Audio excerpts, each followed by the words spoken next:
Hey everyone, welcome back to my channel. तो students, हमने first chapter का जो है एक्सरसाइज सॉल्व कर दिया है 12th स्टैंडर्ड इकोनॉमिक्स का, जो कि महाराष्ट्र बोर्ड का है। ठीक है, आज हम लोग सेकेंड चैप्टर जो है सॉल्व करने वाले हैं। तो टाइम को बिना वेस्ट किए चलो फटाफट स्टार्ट करते हैं। एंड यस, इफ़ आपने मेरे चैनल को लाइक एंड सब्सक्राइब नहीं किया है तो आप मेरे चैनल को, मेरे वीडियोस को लाइक कीजिए और चैनल को सब्सक्राइब कीजिए। ठीक है, चलो स्टार्ट करते हैं। और ये जो पूरा एक्सरसाइज है मैं आपको अच्छी तरीके से एक्सप्लेन करके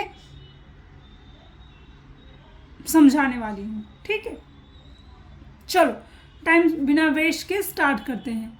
ओके, तो क्वेश्चन नंबर 1 जो बोला हुआ है वो है, in the law of diminishing marginal utility, Alfred Marshall assumed that marginal utility of money is remain constant। क्योंकि जो लॉ है डिमिनिशिंग मार्जिनल यूटिलिटी का, उसमें अल्फ्रेड मार्शल जो है वो ये अज्यूम करते हैं कि जो हमारी मार्जिनल यूटिलिटी होती है इन टर्म्स ऑफ मनी, वो क्या होती है, हमेशा रिमेन कांस्टेंट होती है।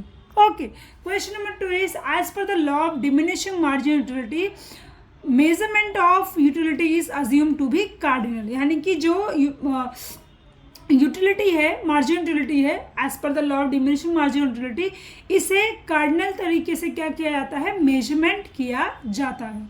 Next one is, MU of commodity become negative when TU of commodity is falling। देखो डायग्राम में दिखाया गया है कि आपका जो डायग्राम है वो इस तरीके का है, वो इस तरीके का है और फिर इस तरीके का है। यानी कि यहाँ पर आपको क्या देखने मिलता है, एक मैंने शॉर्ट में नॉर्मल डायग्राम बनाया हुआ है। तो यहाँ पर आपको देखने क्या मिलता है स्टूडेंट्स, कि जब आपका MU, ये क्या है, MU है मार्जिनल यूटिलिटी। जब आप मार्जिनल यूटिलिटी आपका नेगेटिव में आता है, यानी कि स्टैटिस्टिक के बाद डिक्रीज होना स्टार्ट हो जाता है, तो टोटल यूटिलिटी क्या हो जाती है, आपकी फॉलिंग होना स्टार्ट हो जाती है।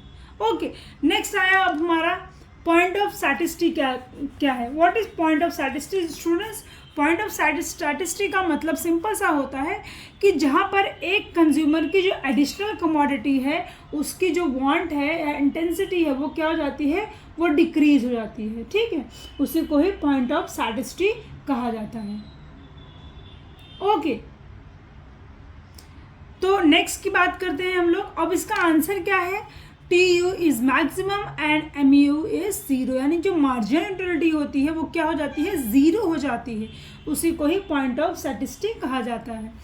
Next question, when MU is falling TU is, ये क्या हो जाता है, राइजिंग। हमेशा क्या होता है, बढ़ता है। मतलब जब मार्जिनल यूटिलिटी कम होने लगती है तो टोटल यूटिलिटी बढ़ने लगती है। ठीक है, next one is choose the correct option. यहाँ पर आपको देखने मिल रहा है कि आपको दो टेबल दिया हुआ है। यहाँ पे आपको अलग अलग तरीके से दिया है, आपको आइडेंटिफाई करना है। पहला क्या दिया है, time utility, place utility, knowledge utility and service utility. अब प्लेस यूटिलिटी का आंसर क्या है हमारा, यहाँ पे ब्लड बैंक। जहाँ पर जिस चीज़ की रिक्वायरमेंट है वहाँ पर ही उस चीज़ को पहुँचना चाहिए। नेक्स्ट, प्लेस यूटिलिटी का आंसर है ट्रांसपोर्ट। नेक्स्ट, सर्विस यूटिलिटी का आंसर क्या है, डॉक्टर। एक डॉक्टर जो प्रोफेशनल पर्सन होता है वो सर्विस यूटिलिटी को प्रोवाइड करता है, तो आएगा डॉक्टर। और नॉलेज यूटिलिटी का हुआ मोबाइल फोन। तो आपका आंसर क्या हो जाएगा, सेकेंड वन। ओके, नेक्स्ट हम बात करते हैं statement indicate consumer equilibrium. Consumer equilibrium क्या होता है, जहाँ पर कंज्यूमर क्या करता है, अपने कंडीशन के हिसाब से, अपने टर्म्स एंड कंडीशन के हिसाब से जब उसे कमोडिटी मिल जाती है, उस टर्म को कंज्यूमर इक्विलिब्रियम कहा जाता है। तो कंज्यूमर इक्विलिब्रियम यहाँ पर क्या है स्टूडेंट्स, ये है MU is equal to price. यानी कि जहाँ पर आपको मार्जिनल कमोडिटी परचेस करनी होती है, वहाँ पे आपके टर्म्स एंड प्राइस के कंपैरिजन में वो क्या हो जाता है, इक्वल हो जाता है। उसे ही कहा जाता है कंज्यूमर इक्विलिब्रियम। तो यहाँ पर आंसर क्या आएगा, आपका answer B।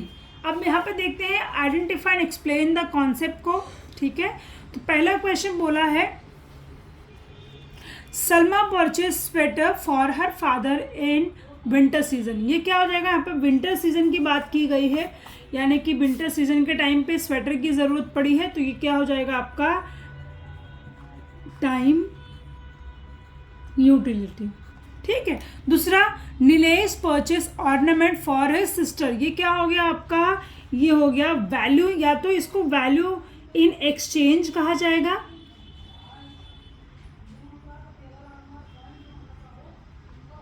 Value in exchange कहा जाएगा, या फिर इसे पोजेशन यूटिलिटी कहा जाएगा, इसे पोजेशन यूटिलिटी कहा जाएगा।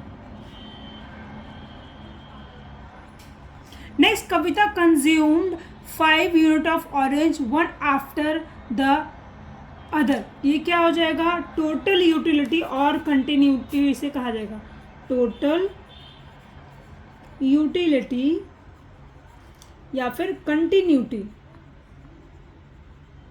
ओके, नेक्स्ट क्वेश्चन है आपका यहाँ पे, Bhushan refuse to eat 5th chapati after eating 4 chapati. यहाँ पर क्या हुआ है, जब आपका पेट भर गया उसके बाद आपको एडिशनल जो भी चीज़ दिया जाएगा खाने के लिए तो आप मना करोगे, यानी कि ये क्या हो जाएगा, ये हो जाएगा पॉइंट ऑफ सैटिस्टी, यानी कि भूषण ने नेक्स्ट चपाती लेने के लिए क्यों मना किया, क्योंकि उसका पेट जो है वो भर चुका था।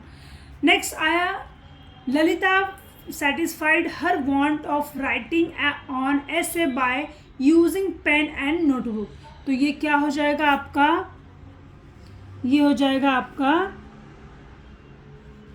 अनसर्टेनिटी। इसका आंसर हम डिस्कस करते हैं, क्या हो जाएगा, ललिता ने क्या बोला है, Lalita satisfied her want of writing on essay by using pain of notebook. तो इसका आंसर क्या होगा, आप बता सकते हो मुझे, या फिर आप मुझे इसका आंसर जो है वो कमेंट बॉक्स में भी बता सकते हो, ठीक है,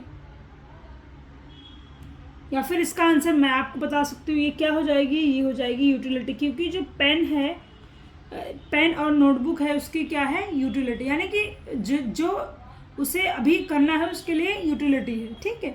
नेक्स्ट क्वेश्चन आया है आपका question number 4, observe the given table and answer the question.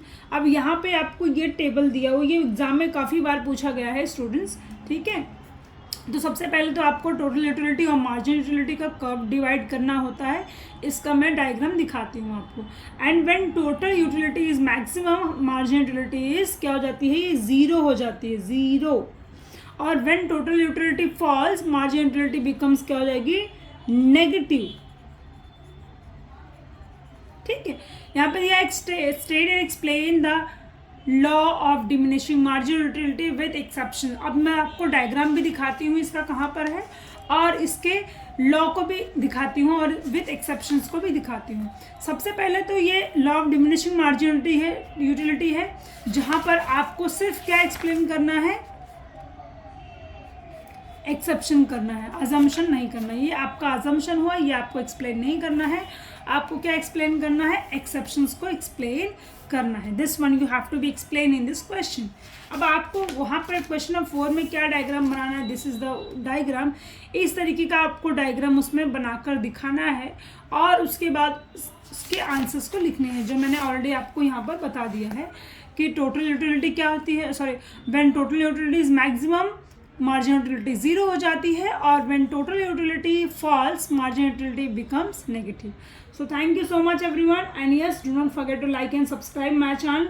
अगर आपको कोई भी डाउट या क्वेरी आता है रिलेटिंग टू दिस चैप्टर, आप मुझे कमेंट बॉक्स में पूछें, और मैं ट्राई करूँगी आपके आंसर्स को देने के लिए। Thank you so much everyone, and yeah please take care all of you, because health is wealth.